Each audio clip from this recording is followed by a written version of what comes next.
Tu peux jouir d'une certaine popularité, d'une certaine réputation dans un contexte donné. Tu peux avoir un métier très valorisant, tu peux être médecin ou un métier qui en jette. Mais ça, le problème, c'est que les femmes vont pas le voir de prime abord, tu vois. Sauf si tu les rencontres au boulot ou dans ce genre de contexte où elles vont savoir d'emblée que t'es médecin et donc elles vont t'évaluer en sachant que t'es médecin.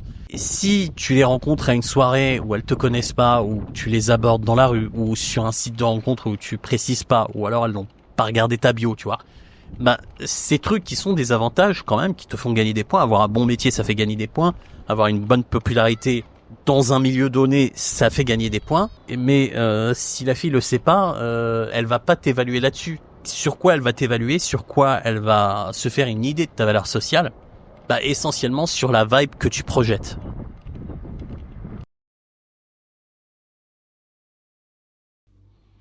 Salut, c'est Chris. Alors, j'enregistre cette vidéo depuis la ville de Lisbonne, dans laquelle je suis pour une semaine. Je suis dans un appart qui est super bien. Tiens, regarde, t'as une superbe belle vue là d'ici, sur les toits lisboètes. Et alors, ce que je voulais faire avant de débuter la vidéo, on va dire que c'est un genre de rituel. Maintenant, je vais te présenter l'appartement. Alors, on va commencer... Alors non, on va pas commencer par le salon, on va commencer par la cuisine. Alors là, j'ai une petite cuisine, elle est pas très grande, mais elle est bien équipée. Il y a ce qu'il faut, il y a un lave-vaisselle, là, tu vois. À côté, il y a un four plus un micro-ondes. Ici, t'as un petit coin pour déjeuner avec la vue sur Lisbonne ou pour fumer ta clope, c'est comme tu veux. Et puis ici, on a le salon. J'aime bien, je le trouve très agréable. Après, on a tout simplement la salle de bain. Bon, je vais pas te montrer dans les détails, je vais pas te montrer les shots, c'est pas le truc le plus intéressant. Ici, c'est ma chambre, voilà, que j'ai rangée pour pouvoir la filmer. Alors, tu peux voir ici qu'il y a aussi une très belle vue, il y a un genre de tout petit balcon, mais la vue est sympa d'ici. On peut voir les petits bâtiments colorés et c'est calme, c'est très paisible. Il y a l'avion qui passe de temps en temps, mais sinon c'est très paisible. Et pour finir, je vais te montrer mon petit setup. Alors j'utilise moi un micro-ordinateur pour les déplacements, les voyages et tout ça. Ensuite, j'ai un petit clavier qui se plie, donc pour les voyages ça prend pas du tout de place, donc ça c'est super sympa. Et puis j'ai un moniteur portatif, voilà, avec un petit truc pour aider à le soutenir. Là, le petit truc qui se plie, enfin ça non plus, ça prend pas du tout de place, tu vois, ça se met facilement dans un sac, voilà. Et donc comme ça, j'ai un espace de travail partout où je vais. Il suffit d'avoir une table ou un bureau. Et puis à côté, j'ai une troisième chambre. Il y a une troisième chambre ici, il y a une autre chambre là. Cette porte-là donne sur la chambre de mon ami là qui est en train de se reposer. Donc on va pas le déranger, on va pas faire la visite de l'autre chambre. Donc ce que je te propose de faire maintenant, c'est d'aller se balader. Je vais terminer mon café d'abord et puis après on va attaquer la partie, on va dire théorique, la partie informative de cette vidéo. Alors si tu me suis depuis suffisamment longtemps et en particulier si tu lis mes articles depuis un petit moment, parce que c'est là qu'il y a le gros de mon enseignement, tu vois, ma chaîne YouTube, ça fait pas longtemps que je l'ai, j'ai pas parlé de grand chose en fait dessus, comparé à tous mes articles de blog, j'en ai écrit plus de 500. Bref, si tu me suis depuis suffisamment longtemps, tu dois savoir que j'aime bien diviser l'attraction en deux catégories. Il y a la catégorie visuelle, c'est être grand, être beau, être musclé, être bien sapé, tout ça, ça plaît aux femmes et c'est très important. Les femmes sont en bonne partie visuelle. Et il y a l'attraction que j'appelle non visuelle, qui est sa manière d'être, son statut social, voilà, les choses qui ne se voient pas du premier regard, qu'on peut pas remarquer tout de suite, contrairement au fait d'être grand, tu vois, ou d'être beau gosse, d'avoir un beau visage. Ça se remarque tout de suite, tu vois, dès qu'on pose les yeux sur une fille, on peut savoir si elle est belle ou pas, on peut évaluer son attractivité, mais on ne peut pas, comme ça, du premier regard, évaluer si elle va être cool, si elle va être charmante, etc., etc. Ça, c'est des trucs, c'est des qualités qu'on va remarquer sur du plus long terme, qu'on va observer chez la personne au fur et à mesure. Voilà. Et le but du jeu, c'est d'être au max dans les deux. Parce que oui, les femmes sont visuelles, elles aiment les beaux mecs, les mecs grands, les mecs bien baraqués, les mecs qui s'habillent bien, qui ont un bon style vestimentaire, mais elles sont aussi stimulées par des qualités non visuelles. Si tu veux, en quelque sorte, moi j'aime bien utiliser cette métaphore. Imagine-toi que c'est un genre d'examen que tu passes. Un examen où tu aurais deux types de matières, deux catégories, une scientifique et une littéraire, et les deux feraient à peu près le même coefficient. 50% pour les matières scientifiques et 50% pour les matières littéraires. Et toi, ton job, c'est d'avoir au moins la moyenne, si possible même plus, dans les deux. Et pas seulement être bon dans une catégorie et complètement négliger l'autre. Si t'as 18 dans les matières scientifiques, mais que t'as 0 dans les matières littéraires, tu passes pas. On est d'accord, t'as moins que la moyenne et tu passes pas. Si t'es beau gosse, mais que t'es lourd, que t'es needy, tu sais, en besoin d'attention, en besoin d'affection, en besoin de reconnaissance. Si t'es un genre de no-life qui passe son temps dans sa chambre à jouer aux jeux vidéo, etc., etc., il y a des chances que ça passe pas non plus, en dépit du fait que tu sois beau gosse, tu vois. En dépit que tu puisses avoir une attractivité physique qui est bonne, tu vois. Ou alors, faut tomber sur le genre de fille qui met largement en avant l'apparence physique. Bref, je vais pas m'attarder sur le visuel dans cette vidéo. Puis de toute façon, c'est relativement simple, hein. Si tu veux optimiser ton attraction visuelle, tu fais du sport régulier, y compris de la muscu, tu te sapes bien, tu adoptes une bonne alimentation, bonne hygiène, notamment de vie, bien dormir, bien se laver, bien se brosser les dents, etc. Tu règles quelques imperfections que tu peux avoir, tu vois. Si t'as des dents un peu jaunes, tu te les fais blanchir. Si t'as des caries, tu les répares, tes dents. Si t'as la peau pâle, tu prends un peu le soleil ou tu mets de l'auto-bronzant, j'en sais rien. Enfin bref, t'as des trucs comme ça physiques qui peuvent être plus ou moins des turn-off et tu peux et faire en sorte de les améliorer, de faire de ton mieux pour pas que ça reste des turn-off. Voilà. Donc ce que je disais, c'est que je vais pas parler du visuel, de l'attraction visuelle dans cette vidéo. Je vais m'attarder sur l'attraction non visuelle et en particulier sur un élément qui est très important de l'attraction non visuelle, qui est la vibe. Alors juste avant de commencer le sujet, je vais me présenter si tu me découvres aujourd'hui, si tu ne me connais pas.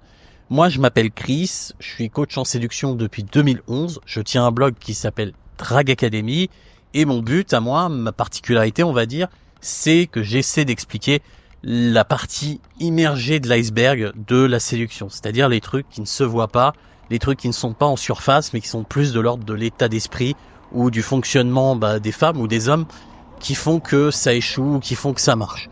Moi, je suis plus dans l'analyse et puis aussi dans le non-bullshit, c'est-à-dire les conseils pratiques qui fonctionnent réellement, pas les théories fumeuses et les trucs compliqués, tu vois. Bref, voilà pour ma petite introduction.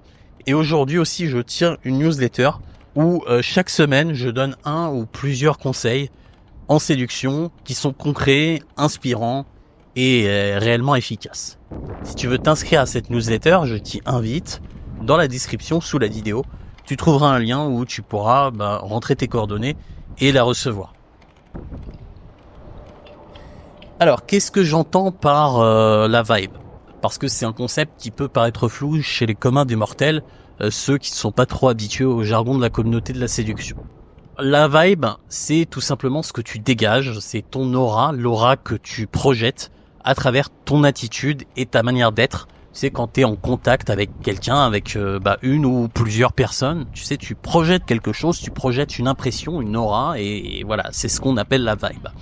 Alors, pourquoi c'est un élément important ? C'est parce que, hormis ton apparence, qui évidemment joue dans le jugement et l'intérêt que la fille va te porter, la vibe, c'est la seule chose non visuelle, entre guillemets, sur laquelle la fille va t'évaluer, sur laquelle elle va se reporter pour t'accorder de la valeur, en particulier de la valeur sociale. C'est un peu comme ton physique, t'es souvent évalué uniquement à ta taille et à la forme de ton visage. Pourquoi ? Parce que c'est les seules choses qu'on voit, tu vois. Tu as beau avoir un corps bien musclé, bien sculpté, parce que tu vas souvent à la salle, etc., t'es un gros muscu à fond. Si t'es en hiver et que tu portes un gros manteau, les filles, elles vont pas voir que t'as un corps bien sculpté. Donc ça va pas te rajouter des points et elles vont exclusivement t'évaluer ton visage, ta coiffure, ton look et ta taille, tu vois. Mais pas ça, parce que c'est pas visible. Ou alors, il faut aller draguer à la plage ou à la piscine ou à la salle de sport, tu vois. C'est un petit peu pareil, mais pour la catégorie non visuelle. C'est-à-dire que tu peux jouir d'une certaine popularité, d'une certaine réputation dans un contexte donné. Tu peux avoir un métier très valorisant, tu peux être médecin ou un métier qui en jette. Mais ça, le problème, c'est que les femmes vont pas le voir de prime abord, tu vois. Sauf si tu les rencontres au boulot ou dans ce genre de contexte où elles vont savoir d'emblée que t'es médecin et donc elles vont t'évaluer en sachant que t'es médecin. Et si tu les rencontres à une soirée où elles te connaissent pas, ou tu les abordes dans la rue, ou sur un site de rencontre où tu précises pas, ou alors elles n'ont pas regardé ta bio, tu vois. Bah, ces trucs qui sont des avantages quand même, qui te font gagner des points. Avoir un bon métier, ça fait gagner des points. Avoir une bonne popularité dans un milieu donné, ça fait gagner des points. Mais si la fille le sait pas, elle va pas t'évaluer là-dessus. Sur quoi elle va t'évaluer, sur quoi elle va se faire une idée de ta valeur sociale? Bah, essentiellement sur la vibe que tu projettes. Et peut-être le truc le plus important, je vais t'avouer quelque chose ici, un gros scoop ici, c'est que 100% du temps, quand j'ai eu des coachés qui avaient beaucoup de mal à intéresser les nanas, qui avaient beaucoup de mal à rendre les filles réceptives, qui avaient beaucoup de mal à récupérer des numéros après une approche, etc., etc., ben, c'était pas à cause de leur apparence. J'ai très rarement eu des coachés qui étaient moches. J'ai pas forcément eu des ultra beaux gosses. Des fois, il y a eu des bonnes surprises, mais en général, c'est des mecs normaux, des 6-7 sur une échelle d'attractivité de 10, tu vois. Peut-être parfois des mecs qui avaient le potentiel d'avoir plus, tu vois, qui pouvaient avoir 8 en étant mieux habillés, en allant un peu plus souvent à la salle de sport. Mais bref, c'est des mecs relativement moyens que je coach. C'est pas non plus Brad Pitt. Je pense que quelqu'un comme Brad Pitt en aurait beaucoup moins besoin, mais bref, c'est des mecs relativement moyens.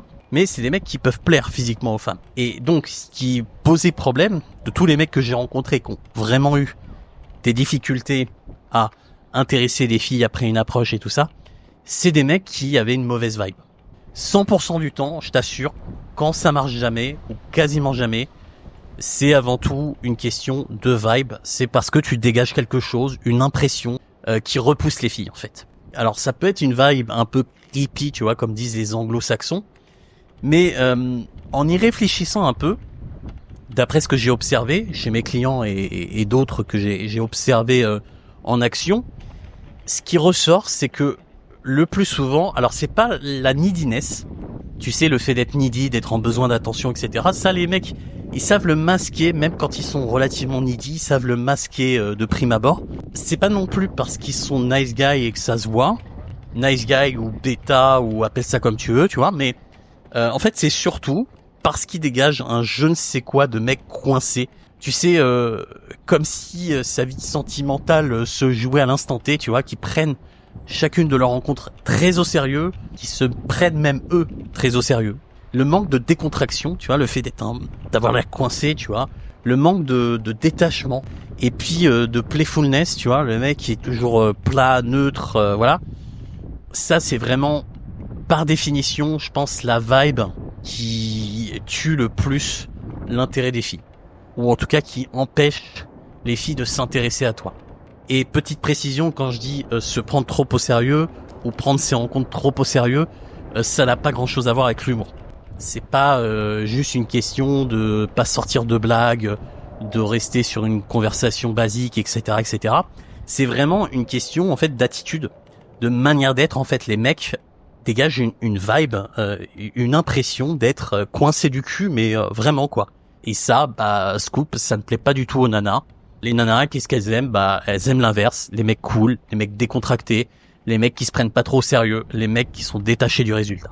Et du coup, si tu te reconnais un peu là-dedans, si c'est un problème que t'as, si t'es le genre de gars qui se met beaucoup la pression, qui prend les rencontres un peu trop au sérieux, qui se prend aussi un peu trop au sérieux, ben il faut vraiment, mais alors vraiment, pour le coup, il faut que t'apprennes à te détendre et à être cool et à attendre moins de chacune de tes rencontres, tu vois. Il faut vraiment que tu apprennes à ne pas prendre tes rencontres trop au sérieux, à donner trop d'importance à chaque approche que tu fais ou chaque rencontre que tu fais. Faut pas non plus te prendre toi trop au sérieux, ni les trucs du genre le respect, etc., etc., ou le fait de vouloir absolument montrer ta masculinité. Donc il faut que tu fasses le mec tough guy, tu vois, le mec impressionnant, tu sais, un peu comme un boxeur de MMA en conférence de presse, tu vois, ça sert à rien, c'est pas, enfin, avec les nanas, ça sert à rien, j'ai envie de dire. Donc voilà, faut que t'arrêtes tout ça, il faut que t'arrêtes de te mettre une pression de malade, voilà.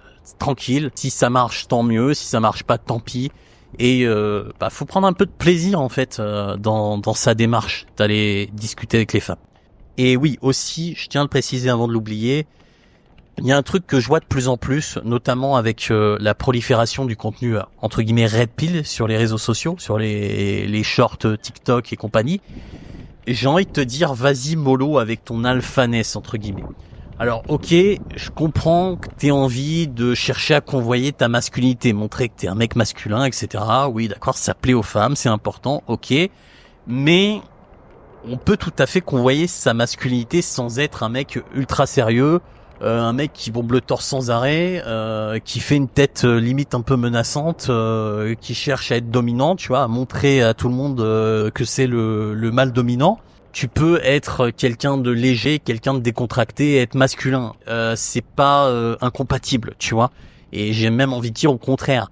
T'auras moins l'air d'essayer d'intimider, d'essayer d'impressionner si t'es tranquille, tu vois, si t'es léger. Qui tu cherches à impressionner au final? Il y a de plus en plus une obsession sur le respect aujourd'hui. Ouais, je suis un alpha mâle, donc les femmes doivent me respecter. Elles ont pas le droit d'arriver 10 minutes en retard. Sinon, moi je les engueule, tu vois. Un autre scoop, les nanas arrivent souvent en retard en rendez-vous, c'est dans leur nature, et faut pas le voir comme une insulte à sa masculinité. Relax, c'est pas la peine d'en faire tout un pataquès, de faire la morale à la fille, de l'engueuler, etc. Surtout que ça va mettre une sale ambiance dès le début, et tu vas ruiner complètement tes chances de la séduire. Et le but, je pense... Le but, c'est pas de prouver que t'es un alpha, tu vois, de prouver à la fille que t'es un alpha coûte que coûte, tu vois. Le but, c'est quand même de séduire. Donc, c'est contre-productif, tout simplement. Et puis, quelque part, là, t'es dans la surcompensation aussi. Moi, par exemple, pour te donner un exemple, je m'en fous qu'une fille soit en retard de 10-20 minutes. Après, ça peut faire beaucoup. Je peux lui envoyer un message pour reporter. Mais globalement, si elle a 10-20 minutes de retard, c'est bon, pas de souci, je le prends avec beaucoup de recul, je me sens pas agressé dans ma masculinité si une fille a 20 minutes de retard. En plus, en général, j'anticipe toujours qu'elles vont avoir du retard. Donc, je viens avec un bouquin ou je fais des trucs avec mon téléphone, j'envoie des messages vocaux, je joue aux échecs, je m'occupe. Même si la fille me fleque ou si elle vient avec du retard, j'aurai toujours autre chose à faire, je peux bosser sur un de mes projets. Enfin bref. Je prévois toujours de quoi m'occuper si jamais la fille vient avec plusieurs dizaines de minutes de retard ou scénario pire encore, si elle vient pas du tout, au moins j'ai un plan B, je sais quoi faire à la place et je suis pas trop dégoûté. Et je me prends pas pour un manque de respect. Et pour tout avouer, moi, je suis quand même quelqu'un d'assez positif, qui voit les choses de manière assez positive, et j'ai même tendance, parfois, pas toujours mais parfois, tendance à me dire que c'est un signe d'intérêt. Que si la fille, elle vient avec du retard, c'est qu'elle veut se faire désirer, et si elle veut se faire désirer, c'est que je lui plais. On cherche pas à se faire désirer devant quelqu'un qui nous plaît pas. Si on cherche à se mettre en valeur, si on cherche à se faire désirer, c'est forcément devant quelqu'un qu'on apprécie et à qui on a envie de plaire. Donc, si elle arrive en retard, peut-être qu'elle cherche à se faire désirer, et dans ce cas-là, c'est un signe d'intérêt. Ça veut dire que tu lui plais. Donc, tant mieux, dans un sens. C'est une bonne nouvelle, non ? Et puis, pour finir là-dessus, plutôt que de gâcher le truc, tu vois, de mettre la mauvaise ambiance tout de suite, ce qui va forcément influencer la suite de ton interaction, de ton rendez-vous avec elle, parce que on finit souvent comme on a commencé. Donc, si tout de suite il y a un conflit, ça va pas passer, tu vois. Le rencard sera merdique. Donc moi, je préfère rester cool, même si ça m'énerve au fond de moi. Je préfère rester cool. Je préfère ne pas gâcher mes chances, tu vois, garder ça pour moi, ne pas gâcher mes chances. Et si éventuellement j'ai envie de la punir plus tard, je lui mettrai une petite fessée quand on sera sur le plumard. Ce qui me motive encore plus pour du coup mettre l'interaction sur de bons rails tout de suite, dans l'optique de la séduire et d'accomplir ma vengeance. Chacun son truc, si toi tu préfères l'engueuler sur place et annihiler tes chances de la séduire, fais-le. Moi je préfère garder ça pour moi. Ok, t'es arrivé en retard, moi pas de souci. Et puis la punir plus tard. Bref, blague à part. Pour résumer, ta vibe, elle est très importante et il faut que tu dégages une vibe de mec cool. Donc, ne te prends pas trop au sérieux, ne te mets pas trop de pression, ne sois pas trop attaché au résultat. Sois détendu, sois détaché, sois léger, aussi léger que possible, sans devenir évidemment le rigolo de service. mais quelqu'un de léger, qui se prend pas trop au sérieux et qui prend pas trop les rencontres, enfin, chaque rencontre qu'il fait, au sérieux avec beaucoup d'importance. Sache une chose, comme on n'est jamais trop beau, on n'est jamais trop cool. Voilà, j'espère que ça t'inspirera. Et puis si tu veux retrouver d'autres conseils comme celui-ci et même des conseils meilleurs, je t'invite à t'inscrire à ma newsletter. Le lien est dans la description. Et puis abonne-toi aussi à ma chaîne au passage. Voilà, c'était Chris, je te dis à plus.